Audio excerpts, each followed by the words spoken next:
Hey folks, sunny and south. Hope everybody doing real good. Beef back ribs on the menu this evening. What I really like about these is a little bit of work goes in, but you get a huge return on that time investment. These things is delish. We're going to start out by whooping us up a dry rub. We're going to get these ribs prepped up here a little bit. Just trim them up a little bit. Get the membrane off the back. We're going to get them seasoned. We're going to use a little yellow mustard and Worcestershire to make a binder.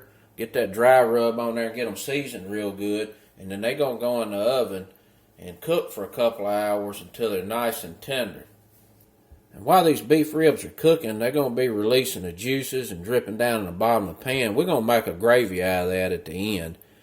But to keep those juices and stuff from burning in the meantime, I'm going to put a can of beef Consommé in the bottom, along with some couple cloves of garlic and some chopped onion. We're going to get a little thyme and rosemary down there as well.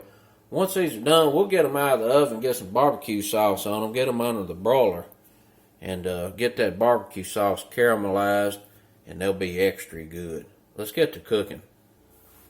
And on this dry rub for the base, we're going to start out with the classic SPG, salt, pepper, and garlic, and those are equal parts. So we're going to get us about a tablespoon of black pepper in it, a tablespoon of salt, a tablespoon of garlic powder, and that is a classic SPG all-purpose seasoning. And we're going to bump this up a little bit. We're going to get us a little onion powder in. We'll do 2 teaspoons. We're going to get us some chili powder in. We'll do about 2 teaspoons of that. Smoked paprika. Let's do about 2 teaspoons of that. We're going to get us just a hint of oregano in here. We'll put about a half a teaspoon in.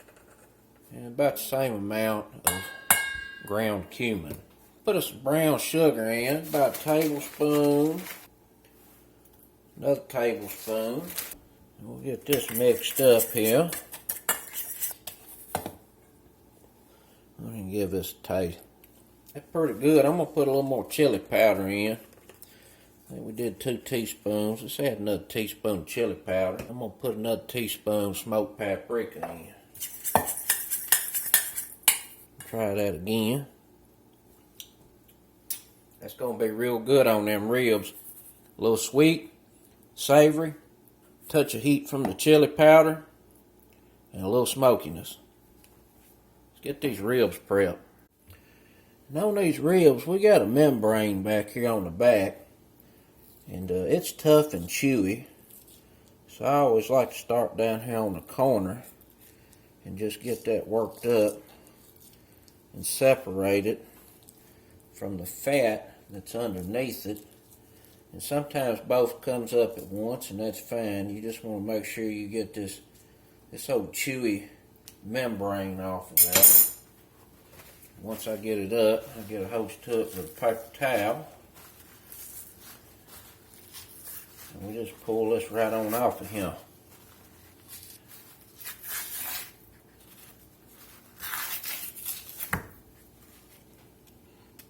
Like it. And then got any big old hunks of fat and stuff like that on the back, I like to trim that up.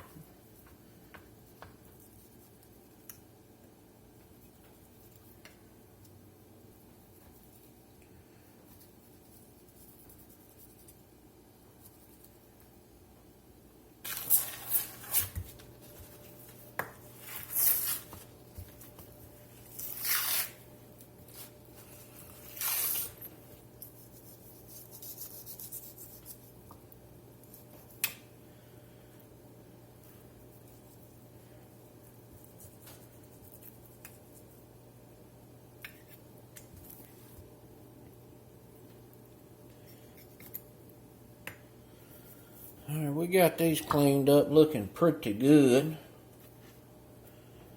And on the seasoning, I'm just going to season the meat side, because the other side's just bone and mess anyway. You're not going to get much on there. We'll start out getting a little Worcestershire on here. A little mustard.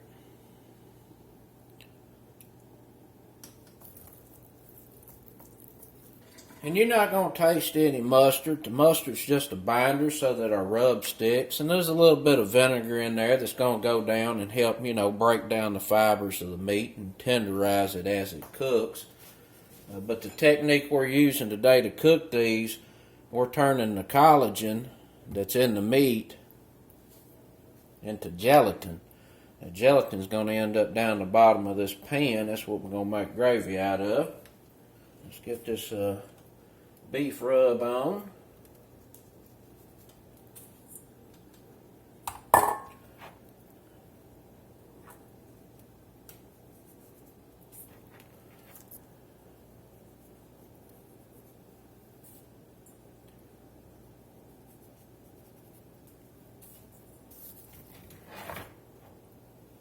Them looking pretty good. Now these is too long for my roasting pan, so I'm going to go in here and find me a spot between the bones.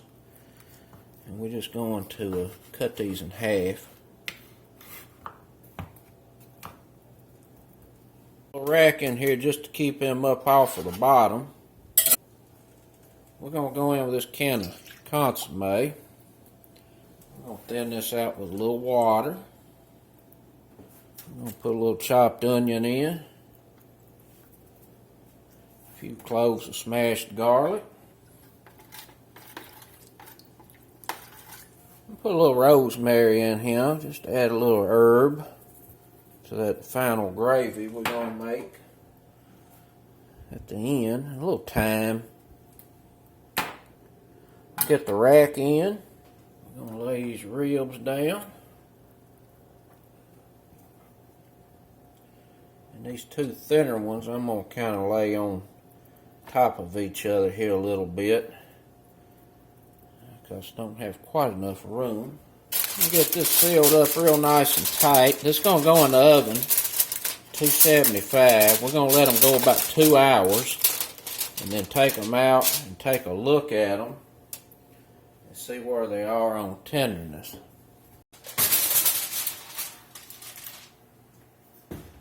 See y'all back shortly. Alright, they've been cooking here about 2 hours. Let's take a look, see what they're doing.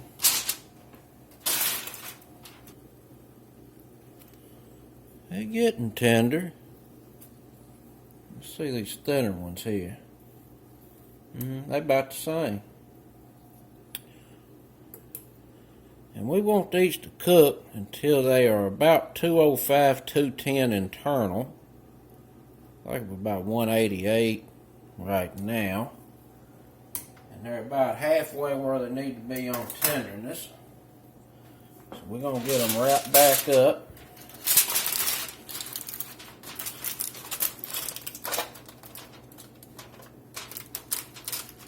We'll get these back in the oven. We're going to give them about another hour. We'll check on them again. See y'all back shortly. Alright, these were in another hour and about 15 minutes.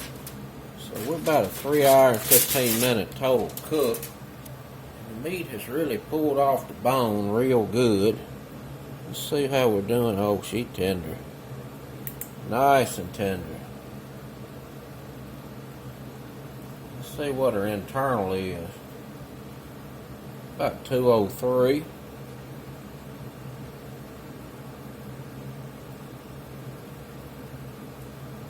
$205 right there. About 206 on that. Smelling extra good. Try to get these out of here without them coming apart. Now what I want to happen, I want these just to set here about 5 or 10 minutes so that the moisture that's accumulated on the top that's in that rub will just kind of reabsorb back into the beef. That way when we put the barbecue sauce on here, it'll caramelize up nice and sticky like.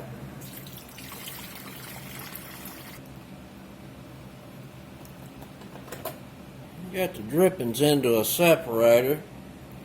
Get the grease to come up to the top. We'll get the goodies off the bottom and make us gravy.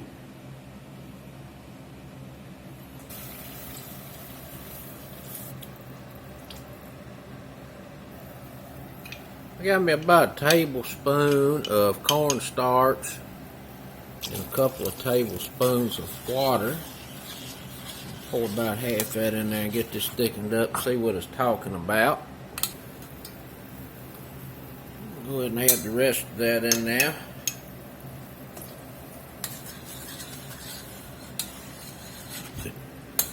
That's looking pretty good. Give us a taste.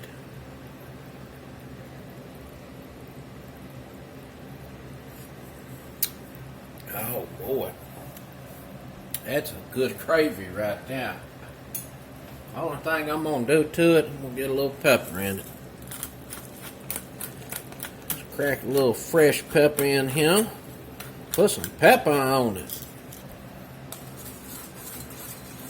That is a beautiful beef gravy right there. Packed full of beef flavor. It'll be real good on some taters. We're going to get the broiler started here. Barbecue sauce brushed on these bad boys.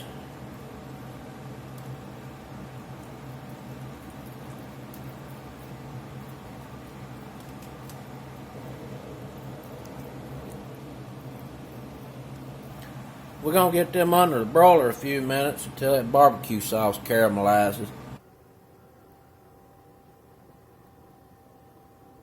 That's some good looking beef ribs right there.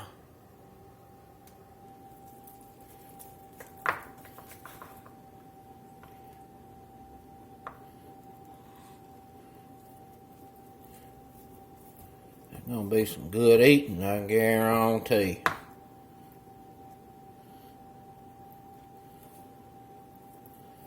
Nice and tender. Let's see what we look like on the inside. Oh, look at that.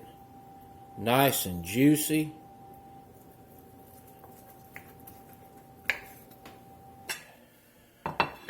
Supper time. Let's plate up.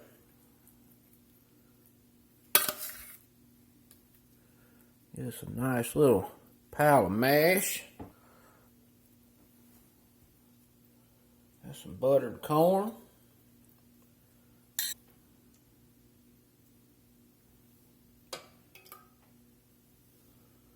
Alright folks, it's eating time. Here, see how we did on these ribs.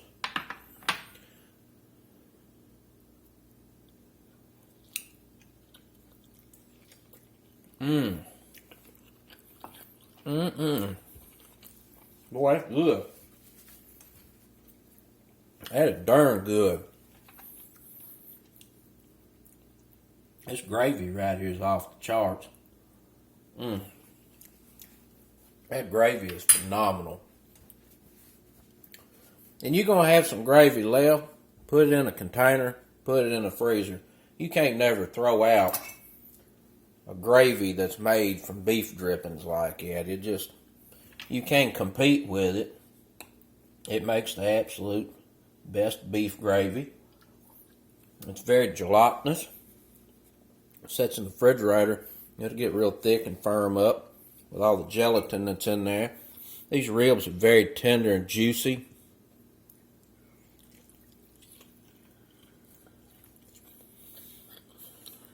Seasoned perfectly.